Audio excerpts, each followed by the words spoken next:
I wanted to talk to you because you might be as happy as I am at the failure of Snow White. And I wanted to talk to you about what you're seeing at Snow White with Snow White. I'm ecstatic at this failure. It's been 2 years, and it's been one of many now predictable Disney failures, and it's really built up to a head and hit the cultural zeitgeist. And it's more than just a movie at this point, because normally I wouldn't even watch a princess movie, but it became such a punching bag in the culture war and a symbol. And Rachel Zegler has become the symbol of everything that's wrong with modern Hollywood right now. And seeing it just crumble does my heart good, because the universe tends to unfold as it should, Glenn. This is the balancing act. This is a movie that was made before the cultural shift, or during it, actually. And now it just feels dated, and the audience has spoken. They were, honestly, Glenn, they were telling every trailer that hit YouTube was getting ratioed into oblivion. And yeah, so Disney was telling you exactly what this movie was going to be, and the audience was telling them exactly what they thought of it. And now, unsurprisingly, it's flopping. So, you say this was made at the height of it. And I think this is also, this movie, her reaction, the way they did all of it. I think this is part of the undoing of that era as well. Absolutely. And we've seen that play out in the last year. If we want to even go back to The Acolyte or go back before that with the Marvels. Yeah. These were movies made with a mindset of identity politics, intersectional feminism, which really goes against what Hollywood had done for hundreds of years, or 100 years, which is hundreds of years, sorry, which is, tell good stories that are authentic. And a lot of that is either the hero's journey or just a good old-fashioned fairy tale with some romance. And Hollywood doesn't know how to be good anymore. They're so black-pilled. They are so dystopian.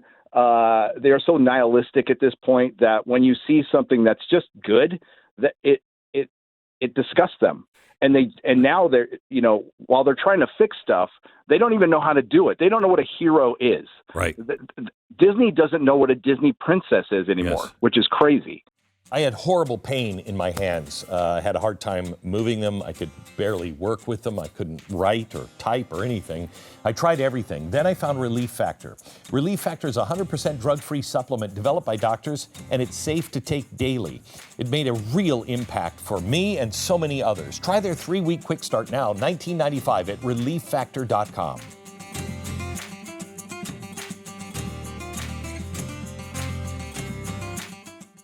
Yeah. It's funny. When I was working at CNN, Stu, you remember this with Hal? He was a great writer. And I was working at CNN, and I don't remember, maybe the funeral of Ronald Reagan was happening, or there was something that was happening, an anniversary. And I was going out west for a week of shows, and I said to Hal before I left, I said, hey, next week, this has come up. Can you write a really great piece on Ronald Reagan and America? He said, sure.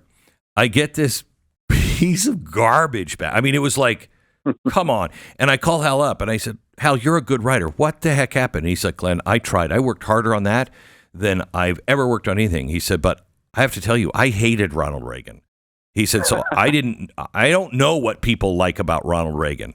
And I understood then, you can't fake it. You cannot write. These guys in Hollywood, they cannot reflect the right direction because they hate it and they don't understand it.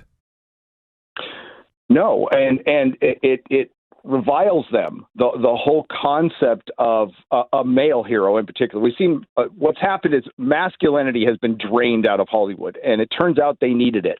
That's what it was built on. Now, it doesn't mean, and so is femininity, which, Snow White is essentially feminism versus femininity.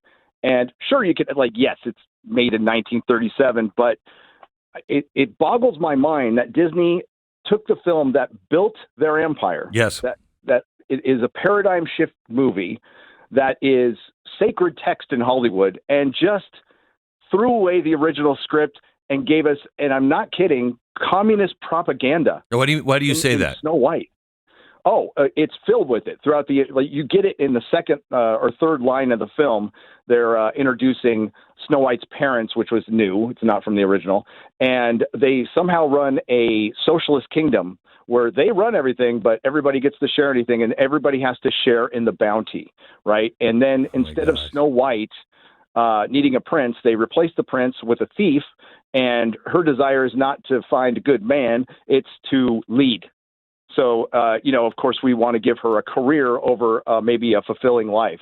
And it really does feel like they did massive reshoots during the strike.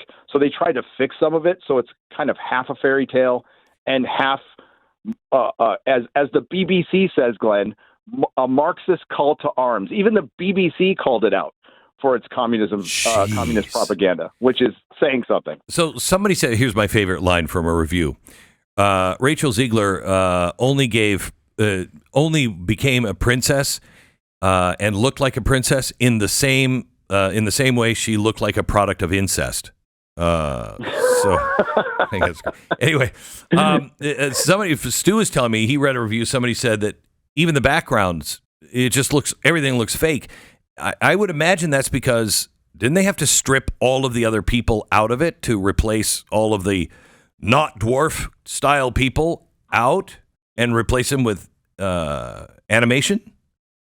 I think the dwarves were going to be in it all along. I think they were going back and forth because they initially were going to cast them and then they didn't. And then the Peter Dinklage controversy happened. And I think they thought a good compromise would be to make them CGI, which makes them look like demons. They're the stuff of nightmares, but the bandits were always going to be in there, but their roles were greatly reduced. Stu, didn't we see pictures of like this tall guy out in the woods and all these other people? Yeah, those are the bandits. The bandits. Oh, those are the bandits. So they were going to be part of it. And instead of a prince, Jonathan leads the bandits. And the bandits are just there because they feel like all the food should be shared, and the bounty of the land belongs to everybody who tends to it.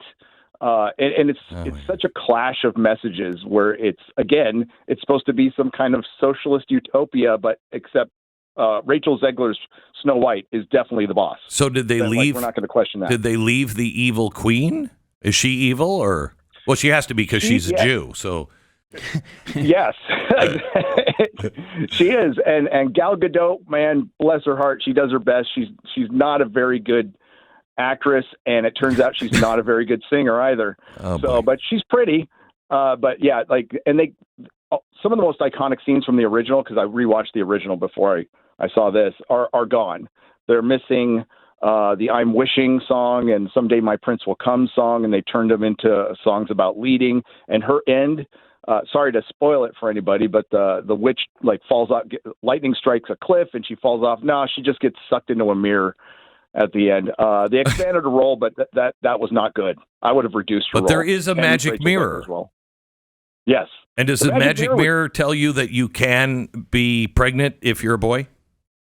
No, but maybe that was left on the cutting room floor. Yeah. It could have been, but they definitely left out the description of Snow White where they said her skin is white as snow. They definitely cut that out. Wonder why. Unbelievable.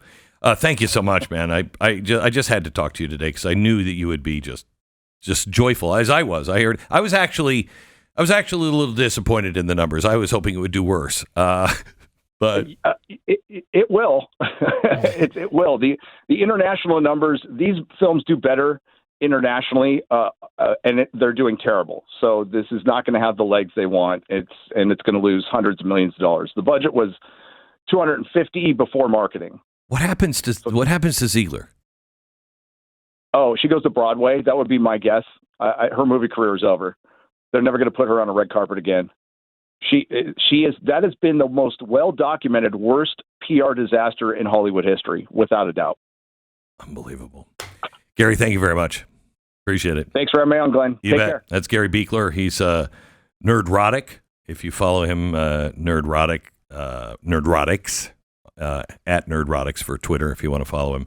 But he's got some good stuff on YouTube that maybe you should check out. I enjoy his disdain for Walt Disney and the Walt Disney Studios because it's new to me, and it's kind of fun. It's kind of fun to see them just crash and burn on this. But I guarantee it's not going to change. It won't change anything. And you know why? Just like the Democratic Party, they let the rebels inside. They let the revolutionaries inside, thinking that, okay, well, it's, we can control it. We're Disney. We can control it. No, and now you've lost complete control of the company, just like the Democrats have lost.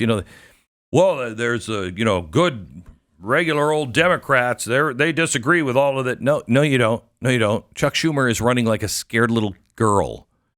Trying to look like he's tough, like I'm a revolutionary just like you. And it's just so ridiculous to see. But they can't put that genie back in the bottle. And I hate to use that metaphor with Disney, but it's true. They can't put that genie back in the bottle. It's over. It's over.